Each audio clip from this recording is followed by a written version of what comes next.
Welcome back to the Aces Let's Do It podcast. This is episode 2, and I'm your host, Dominic Archer. In case you didn't hear, the Chicago Bulls made a massive signing over the last couple of days. They signed head coach Billy Donovan. Bulls basketball is back, ladies and gentlemen. If you saw the Instagram page, we had a post about it, telling you that I'd come here and we're going to talk about it. I really think that Billy Donovan is going to be really good for the Bulls. Myself, I'm a Bulls fan, and since Tibbs was fired, nothing's been right. I had some optimism with Hoiberg, this offensive coach from Iowa State. We had some scorers. I think we still had Derek at the time, and Joakim, however good he was defensively, could score down in the paint. So there was some potential there. However, as we all know, things didn't go very well. And then after Hoiberg was fired, they hired Jim Boylan, brought him up from being an assistant coach. And I don't even want to talk about Jim Boylan. I'm sure he's a nice guy, but some of the things that he did were just unexcusable. You have Kobe White, Zach LaVine, Larry Markkinen. You have guys who can score, and you want to take them out at the end of the game so you can develop your bench. I understand that you're not going to be winning 60 or 50 ball games a year, so you want to develop these guys. But at a certain point, when the game's on the line, you got to stay, all right, screw development. We're trying to win ball games because that's what you're trying to do at the end of the day. The Chicago Bulls hired you to win ball games. And the way Jim Boylan was running things, they were never going to win a championship. However, with the signing of Billy Donovan, a guy who's poised, who's had success in the NCAA ranks, and I understand that doing things in college always doesn't translate to the pros, but this man won 2 national championships and is cool as a cucumber. He don't get too high and he don't get too low. Watch him in OKC. Yeah, I'm sure he had his moments, but I think the even keel is the MO for this guy. And AK Artovis Korokovic. Here, let me type his name up. He has a special name, and I'm not very good with pronouncing names, but I'll see if I can pull it up here. Arturas Karnizovis.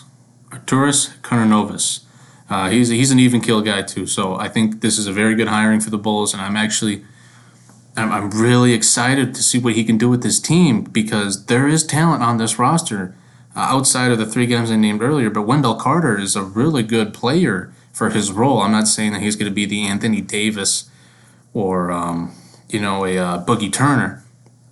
Or not Boogie Turner, sorry, Boogie Cousins. But he can make some plays down in the paint. And,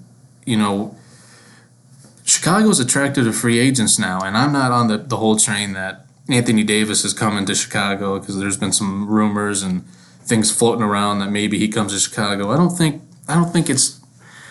To me, he wants to win. That's why that's why he wanted to leave New Orleans. And I know that New Orleans has a great team now, but he's probably going to win a ring with LA maybe this year. I really like what the Heat are doing the last couple of days. They just won, so they're up 3-1 over the Celtics. But I think he wants to win, and he's not going to be coming to a team who's going to be in the dumps for at least another season and a half. I'm optimistic. I think this team can win 40 games, but I know that they're at least 2 or 3 years away from actually making a deep playoff run. Maybe next year they do kind of squeak in as that 8th seed, 7th seed, but I don't see them getting out of the first round. And even then, I would say it's a hope or it's a win. But in short, I really like the signing of Billy Donovan. I think he's going to be, I hate to say it, but he might be just as good as Tibbs. Tibbs was a very good coach, and they got really close a couple of times. Now, unfortunately, LeBron was playing in the East all those years, so it made it kind of hard to get to the get past the Eastern Conference Finals. But now that he's in the West, I know we have to deal with Giannis, but Giannis, as we can see, he needs a running mate. Not to say that he isn't a great player or anything, but I think Chicago has those guys. Like Markkinen can develop into a good shooter and a good number 2, and if they decide to keep Zach LaVine around for a while, he can score 40 points on any given night. And I think Kobe White is going to be a very good ball handler and a good point guard. I mean, he's not going to be no Derrick Rose, but I think he's going to be better than Nate Robinson, and that's what I hope. I mean, Nate was good, but I think Kobe is going to be better. I mean, he was drafted 7th overall out of North Carolina. I mean, when the Bulls draft somebody out of North Carolina in the first round, you always got to think maybe this guy can do something. But we'll have to wait and see. But I really do think that the Billy Donovan hire is going to be very good. Now, moving away from Bulls, we're still going to be talking about basketball here. But let's move to the game out in the West, Denver and Los Angeles.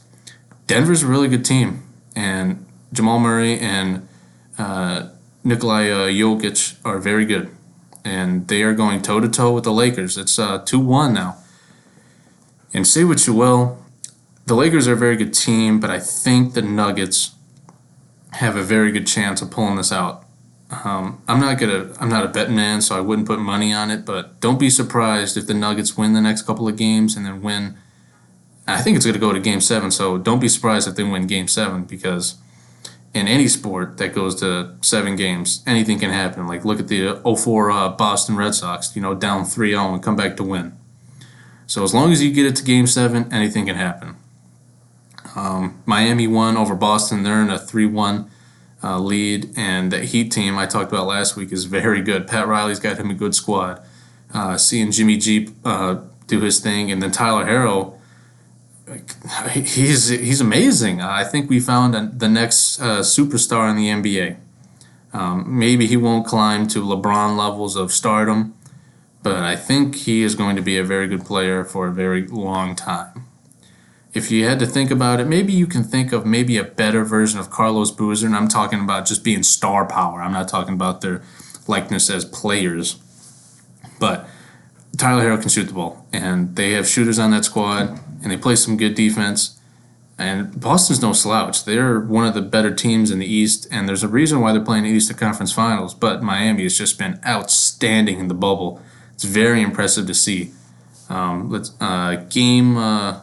Game 4 of the Western Conference Finals will be tonight, Thursday.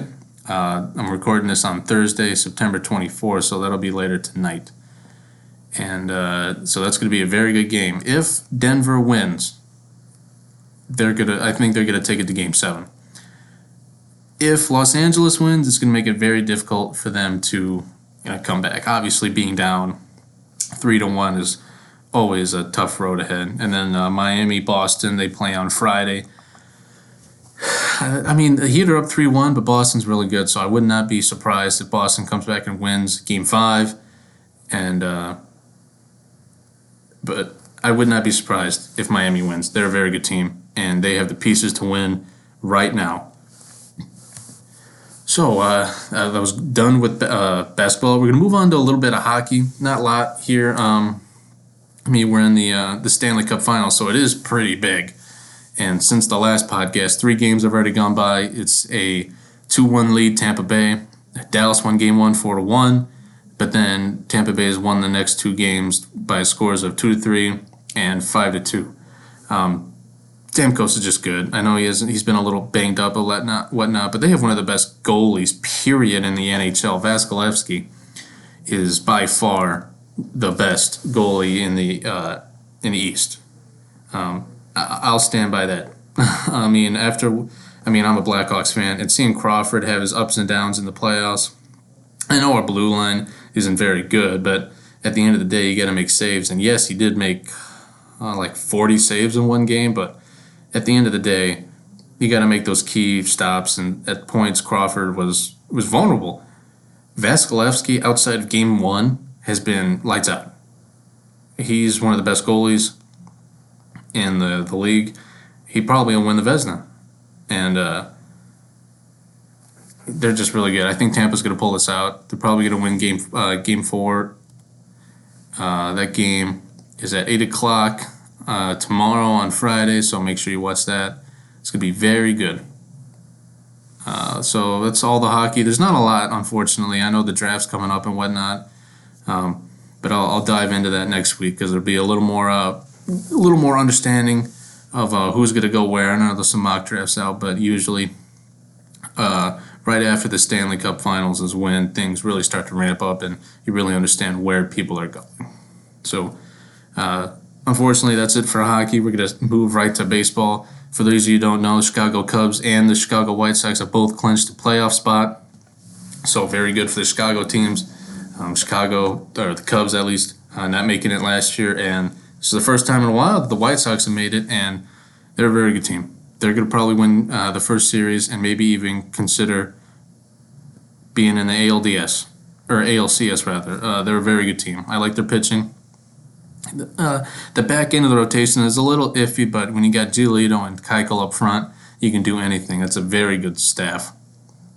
And my Cubs, we've had a couple of rough games as of late, but the magic number's down to 3, even though we've lost the last 2 games. So thank you, St. Louis, for losing, but they've got a lot of ground to cover, St. Louis. They might squeak into the playoffs now just because of the whole situation of them losing game time, not playing all those games earlier in the year. They still have a lot of games to catch up, so they might squeak in. But I think as it stands right now, the Cubs would be playing the Marlins. If I'm wrong, yeah, they would be playing the Marlins. The Cubs would be the 3 seed. After losing the last couple of games, Atlanta's moved up to the 2 seed, and the Cubs would be playing the Marlins, and I like that. I like that matchup. Miami's a young team. I know there's a lot of people sipping on this Kool-Aid that they're going to be really good because they have a really good record in the playoffs, and Don Mattingly is a really good manager, but I don't think they have enough star power to really get outside of the first round. Now, if the Cubs do lose, I would not be surprised. They have a scuffling offense, especially in the last couple of weeks. I mean, the bullpen's been really solid in the month of September and the back end of August. And the starting pitching's been really good, but it seems like with this team, you either get one or the other. You can't score 10 runs and allow nothing. For whatever reason, this team cannot give up or not score runs in key situations. It's really frustrating for my to be a Cubs fan. LA holds the 1 seed. They're going right now. If the playoffs started today, they'd be going up against San Francisco. Obviously, we know the situation there. San Francisco's got a couple of good players. Donovan Solano has been really good this year, but they just have an outstanding pitching staff through the Dodgers. And when it comes to playoffs, you're going to need pitching. And I don't know if Jeff Samardzija is going to be able to carry, and Johnny Cueto are going to be able to carry the staff. Guys who have had some playoff experience. I don't think they're really going to make it too far. St. Louis is the 5 seed right now, and I think that's more because of their winning percentage.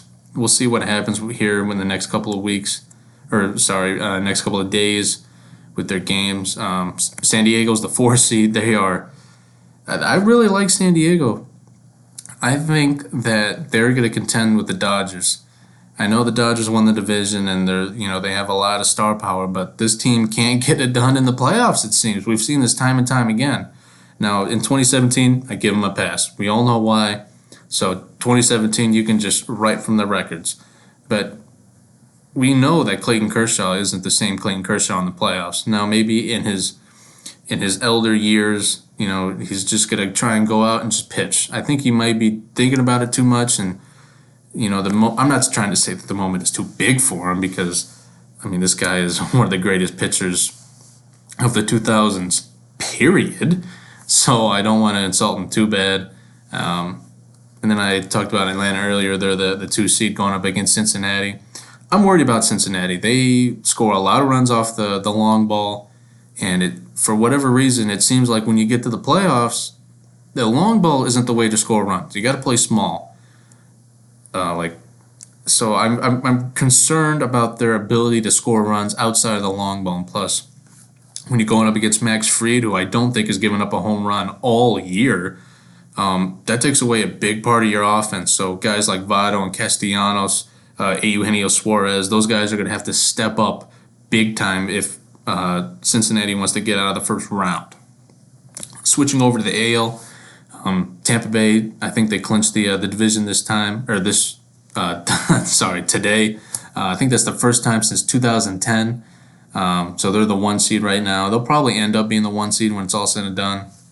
For those of you wondering, Yankees are number 5. I think they're going to be fine. If the playoffs started today, they'd be going up against the White Sox. Be a very good matchup. And to me, that's a coin toss. I know New York has limped into the playoffs, but some of their guys have not been performing at the level that they wanted. Like they signed Garrett Cole to this outrageous deal, and he deserved every penny of it. But we're not seeing the Garrett Cole that we saw in Houston. And maybe it's a change of scenery. And I understand that this year is a little different. Not everybody had the time and was able to get in their normal routines. But at the end of the day, you got to win a ball game. And I'm not sure that this Yankee team can get out of the first round, especially with the White Sox with their explosive offense. As it stands right now, Houston is the 6th seed. And I know everyone's been critical on Houston for what they did, and they should definitely have been punished more than they did. But through all of that, you got to tip your cap because this year in particular has been very hard on every ball team. But what Houston has gone through, and I'm not saying that it was ill-warranted. Absolutely, they deserved every criticism they got for what they did. Cheating is not allowed, especially in baseball. It just can't happen. But you gotta give them props for reaching the 6th seed. Now I understand it's extended playoffs, but you gotta give Dusty Baker and his staff some credit for what he's done with this team. Oakland is the 3 seed. Losing Matt Chapman is big. That's huge. He's one of the most underrated players in baseball. He has a cannon arm. I would put him right up there with Nolan Arenado in terms of arm strength. This guy can sling it from the hot corner. And Matt Olson's really good. And they have a lot of good pieces, does Oakland. So they might make a run. I like their staff and I like their offense. And then the last game, if the playoffs ended today, Cleveland and Minnesota. Both really good teams. Cleveland would probably be seated higher had they not been in the same division as the White Sox and the Twins, because both of those teams have been really good this year. I like when they traded away Clevenger, I was skeptical. I was like, all right, they're in rebuild mode. I don't think they're going to make the playoffs, but they've been surprising me. They got a good staff, a lot of good hitters. Jose Ramirez is being the Jose Ramirez of old. Francisco Lindor is probably the best shortstop in baseball, so you have that going for them. I like their outfield. They got good guys out of the pen. So it's going to be interesting. This year's playoffs are going to be fun. A lot of games to cover and a lot of interesting storylines. I mean, now with the extended playoffs, you get teams like Cleveland, who wouldn't have gotten in last year, who get in, and teams like the Marlins, who last year I think they had like the 2nd or 3rd overall pick, and now here they are, 6th seed in the NL and going to the playoffs most likely. And I was sad to see that Baltimore didn't get in, but Baltimore fans, I'd be very happy with the way your season turned out. After not being very good for the last couple of years, Brendan Hyde has done a very good job with that roster, and there's a lot of good key pieces. Adley Rutschman's coming up in a few years. DL Hall is going to be very good. Ryan Mountcastle is really good. And I know those are your prospects, but when you guys almost make the playoffs this year, you had all of this influx of talent coming up through the minor leagues. Watch out for Baltimore. They're going to be very good here in a few years if everything pans out. I know it's still up in the air whether or not prospects will be very good, but this is all we can go on. There's a reason why these guys are rated so highly on MLB.com and every scouting report in the on the internet. When you type in top prospects, Adley Rutschman is going to be on the top 10 or 15 on every single list, and rightfully deserved. He's got a good bat, good arm. He's going to be a very good receiver behind the plate. And if it doesn't work out behind the plate, I think he can maybe move to first base. He's athletic enough to do that. So Baltimore fans, I'd be very, yes, it is very sad that you didn't get into the playoffs, but I'd be very happy with the way your team has been constructed. I'd be very proud of the progress they made. It's very impressive. I've seen, as I'm a Cub fan, after what I've gone through as a Cub fan my whole life, Steve Bartman and all this other stuff, very difficult times, and Baltimore has definitely been in that, but, the good times are right around the corner.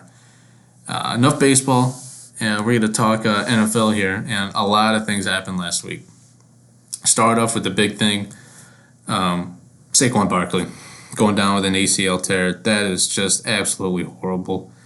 I know he was being criticized because people thought that he wasn't a three down back and all this other stuff. He deleted. And this is the pride, maybe not pride's not the word, but this is the type of guy he is. He went to Instagram and deleted every single picture on his Instagram except a picture of Kobe.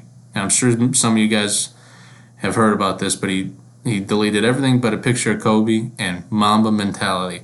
Watch out.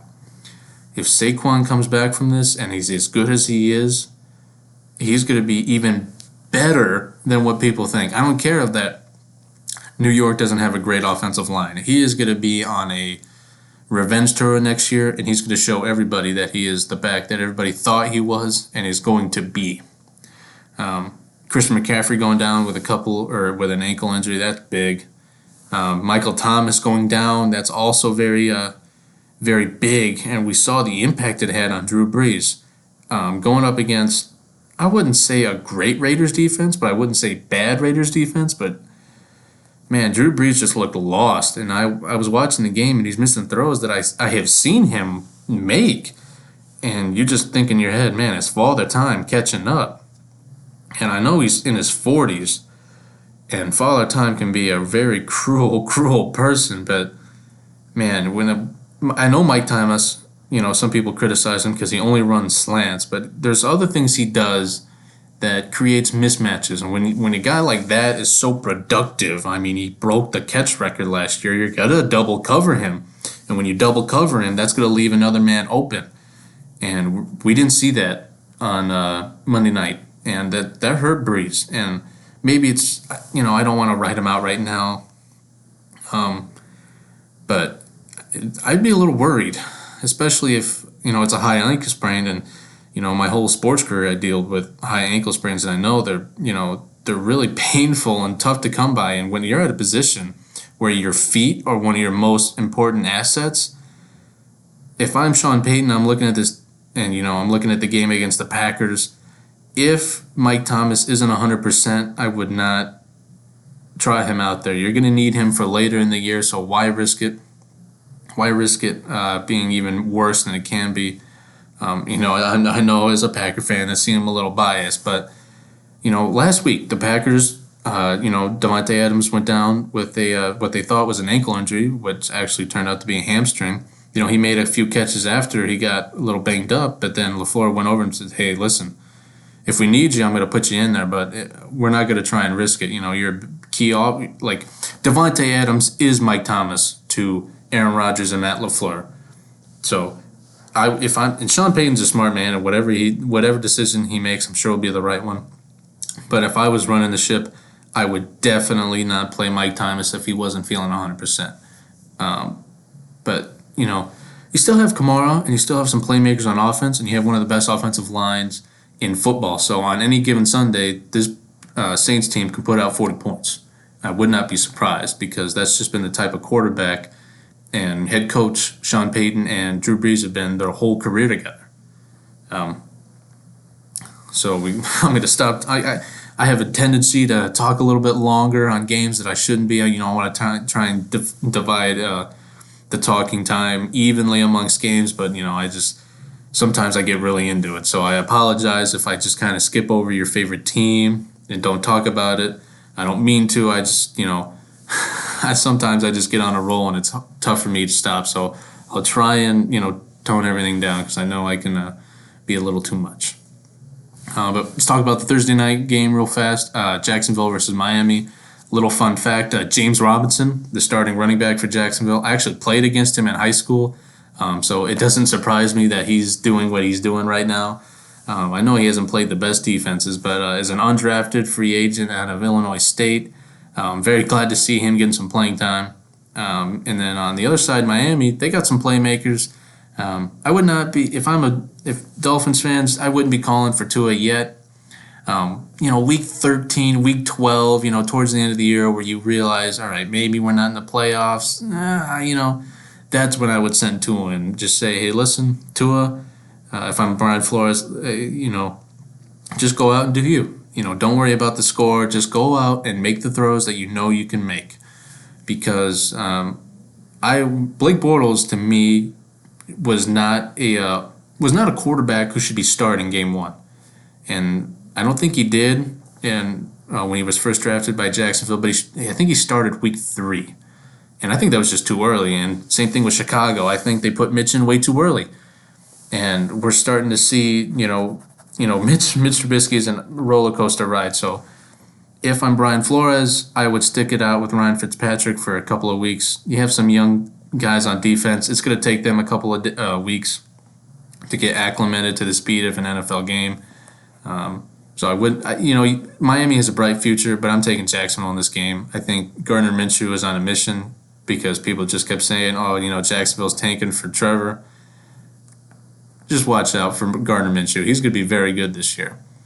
Sunday, we're going to move to the Sunday games. Houston versus Pittsburgh, 2-0 versus 0-2. Houston just had a rough go of it. I mean, you had to go up against the defending champs, and then the Ravens, and now you got to deal with Big Ben Roethlisberger, who's gotten his confidence back. I mean, it's just the road to the playoffs has not been kind to Houston these first couple of weeks. But I think we can turn it around against Pittsburgh. Pittsburgh's not invulnerable, but they definitely have their weaknesses. James Conner's not 100%, so I think the Houston run defense can exploit that. And Deshaun Watson's on a mission. He's going to be very efficient with the ball, I believe. Not going to turn the ball over. And Duke Johnson is going to have a bigger role than what people think. I know that David Johnson is the lead back there, but I like Duke Johnson. I think he's going to make some plays in the passing game. Philadelphia versus Cincinnati. Now, if you just look at the record, you see 0-2. And Joe Burrow has thrown a couple of interceptions. I would not look at the stat line for Joe Burrow. You got to look at the tape, and he looks. He looks like a top, I would say, 20 quarterback. I know he's a rookie, and there's a lot of talent around him, and there's a lot of talent in his arm. His processor is very good. I'm very excited to see what Joe Burrow does in the future. I think they can pull this out. I think Joe Mixon's going to have a good game against Philadelphia. Philadelphia's kind of is in this limbo of, are we a contender? Are we not a contender? Is Wentz the guy? Is he not?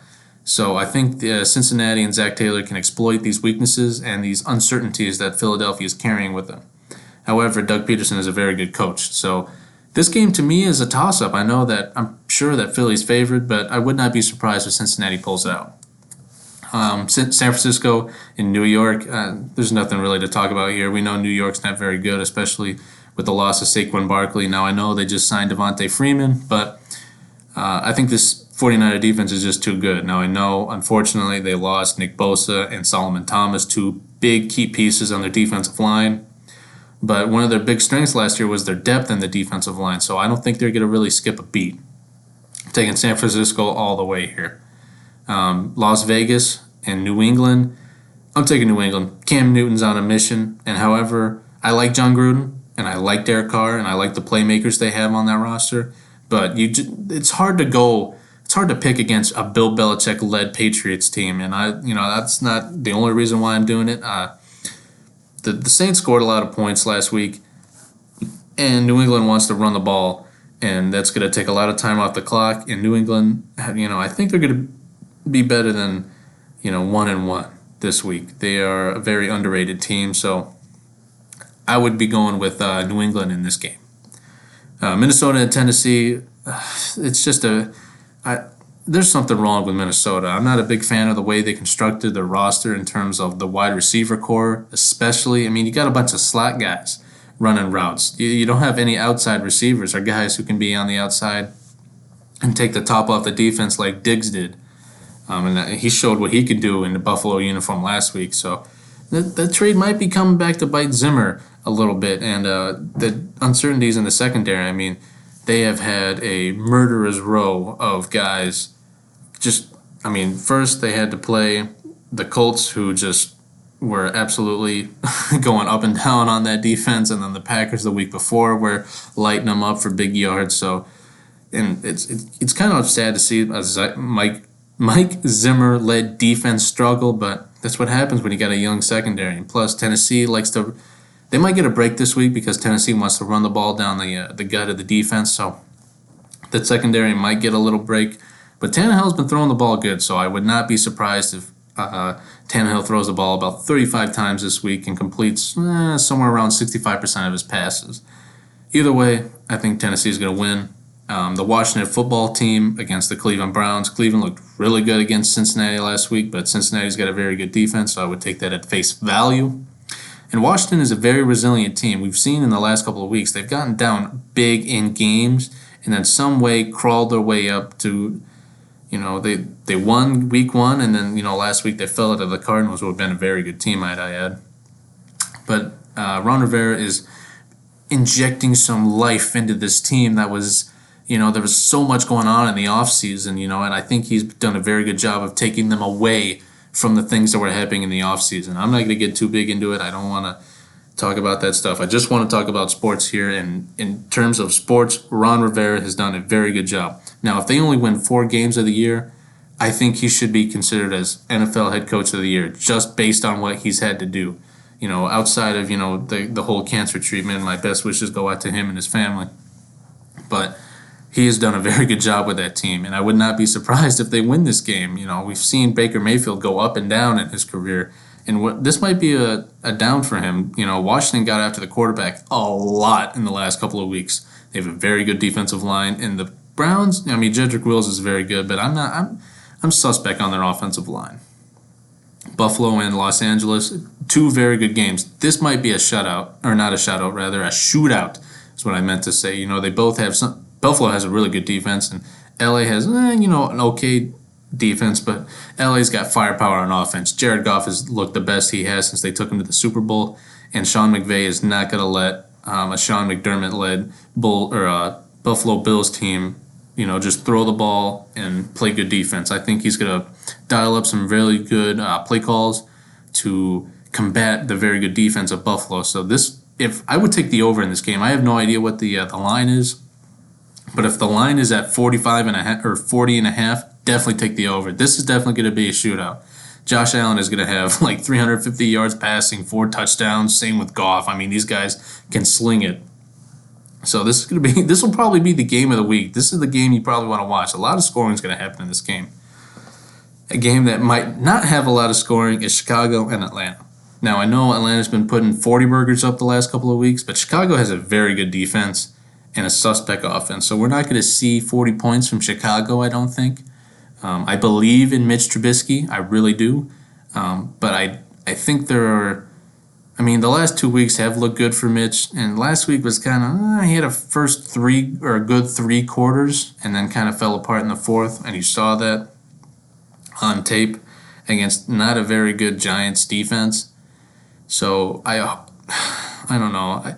Living where I do and seeing everything I see about, Mitch's, this, that, and the other, I really want to see this guy succeed. I love when guys are counted out and they just, for whatever reason, they just come back and then shove it in people's face. I love it. That's just the way I live.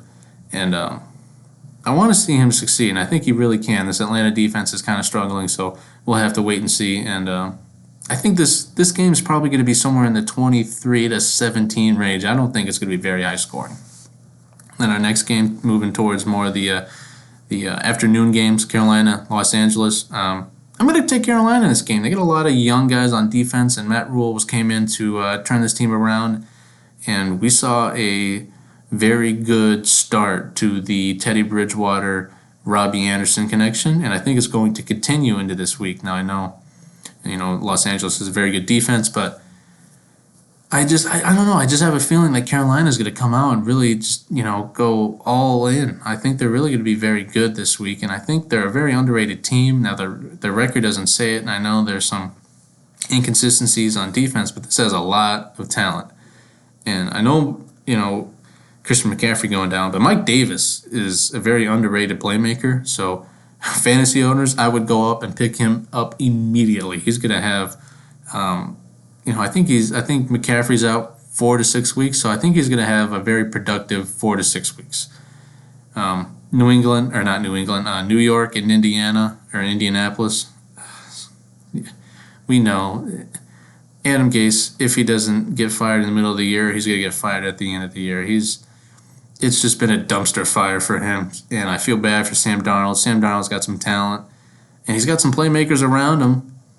But Adam Gase, I didn't like the signing at the time. He's not very good, and this week doesn't get any easier.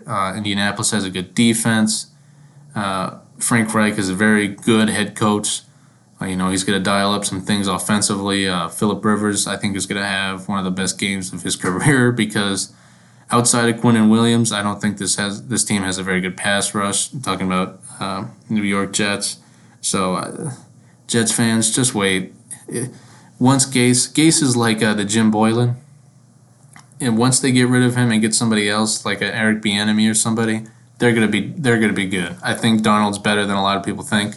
So I know it's gonna be tough this year, but just hold in there. They're gonna be very good. Dallas and Seattle. I'm taking Seattle. Dallas has not impressed me at all. I know they came back and won, but that was more of Atlanta's fault. For what I don't even want to discuss the fumble or the onside kick. That was I watched a lot of football in my life, and I've never seen anything like that. And Russell Wilson has been eating and cooking all year long. He's a determined man. So I think Russ is going to be a little too much for the Dallas defense. Tampa Bay going up against Denver. Losing Drew Lock for the next couple of weeks would be very tough. I mean, they've already lost Von Miller, and they lost Cortland Sutton last week, one of their top playmakers. It's going to be tough. I would be very surprised if Denver scores above 20 points. I mean, this is going to be an adjustment period for them, having a new quarterback in there for the next couple of weeks. And Tom Brady's got to be licking his chops. He's thinking, man, this is a team in limbo. I can get my team to 2-0. And we might be number one in the division because New Orleans is 1-1, and they're going up against a Green Bay squad. And I'm not trying to be biased here, but who wants to run the football and can run the football. And if Devontae Adams is in this game, it's going to be very hard for them to keep up with the high-octane passing attack or running attack of the Packers, the New Orleans Saints. But coming back to Tampa, I think he's gonna hand the ball off to Fournette a little bit more. He has a little more confidence in him, so I would not be surprised to see that. Arizona and Detroit are going up against each other. I don't think there's too much to talk about here. Arizona's going to come out, score some points. Detroit's defense, a little deflated. Matt Patricia's job is definitely on the line. He came in here to fix this defense, and over the last 3 seasons, hasn't done a very good job. Kyler Murray's going off. When the Cardinals signed Cliff Kingsbury, I was a little worrisome. Coming from that gimmicky offense in Texas Tech, I thought, all right, this guy's going to throw the ball over the yard with Josh Rosen and not run the ball at all. Could I be further from the truth? He's getting Kenyon Drake involved in both the running and the passing game. Kyler Murray is being his version of Lamar Jackson, running outside the pocket and calling design quarterback runs. And, Kyler Murray's got a very good arm. Coming out of college, I was very worried that he was just going to be a gimmicky player who wasn't going to be able to really defeat NFL defenses. And I'll eat my words. The first 2 games of the season have proved me wrong, and I hope to see that he succeeds in the future, just not against my Packers, who we'll talk about right next. I'm not going to talk about it too much. I already talked about it during the Broncos Tampa Bay game analysis. I'm not going to pick this game. It's a Sunday night game, and if I pick the Packers, I'm going to be biased and whatnot, so I'm not going to pick the game. I do think it's going to be a very good game. The last time the Packers played the Saints wasn't very pretty for the Packers, but I think that's going to turn around here. I like what Green Bay's done on defense and the additions they made on offense. However, I wish they would have taken a wide receiver in the first round. I'm sure Packer fans and football fans around would agree with me that they should have taken a wide receiver in the first round instead of maybe Jordan Love, or wide receiver in the second round instead of A.J. Dillon. But I like what this Packer team does on offense. And on the other side, New Orleans got to fix some things on offensively, but if they get Mike Thomas back this week, they're going to be very powerful. I like Adam Troutman. I don't know his exact line and catches and yards and whatnot, but coming out of college, I thought he was going to be a very good player, and I was really annoyed when Sean Payton got his hands on him because I knew he was going to be very good. And this is one of the better defensive units in the NFL, and I think people sleep on that. Marshawn Lattimore is very good at what he does, and Demario Davis just got a contract extension for what he does on the defensive side of the ball as well, and Cam Jordan's always a force to be reckoned with, so this is going to be a very good game. However, it's not going to be as good as KC at Baltimore. This is really going to tell who the best team, not only in the AFC, but in the NFL is. Two very good offenses, maybe not two very good defenses. I mean, Baltimore has a really good one, but Kansas City definitely has its moments defensively where they lapse, and I wouldn't say make boneheaded plays, but they're not always sound. But Steve Spagnuolo's done a great job with that defense, and Andy Reid is always a guy that you really can't go up against or can't bet against. He's one of the better play callers of all time. He's not one of the best head coaches, I don't think, of all time, but he's one of the best, quarterback gurus. And who's got a better coaching tree than Andy Reid? He just knows how to coach. Now, he's no Bill Belichick, I don't think, but if there was an award for the second best head coach in NFL, it would definitely go to Andy Reid. Man, this is a toss-up. I hate ties in the NFL. I don't understand why they're still here. So I'm not going to say, it's going to be a tie, 40-40.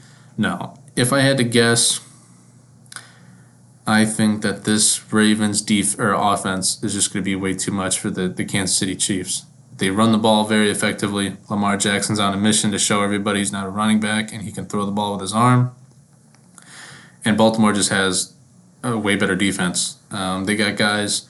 They're not going to have an elite pass rush per se, but they just have guys who can get after the quarterback and annoy quarterbacks. I think in today's NFL, sacks are great, but it's how much pressure and how much you make the quarterback feel uncomfortable in the pocket is what's very important. And people are starting to understand that. And I think Baltimore can do that at a very high level, so I would be picking Baltimore in this matchup. Well, that's everything I've got to talk about sports this week. It was very interesting, especially in the NFL, so I thank you for staying with me here. I know I can ramble on a little bit, but I appreciate it, so make sure you like and subscribe, and don't forget to go check out the Instagram page at Aces Let's Do It. We post some more great content over there. But thank you again. I love doing this podcast, and if you have any requests, leave them down in the comment section, and without further ado, I'd like to say goodbye, and my name is Dominic Archer, and you've been listening to the Aces Let's Do It podcast.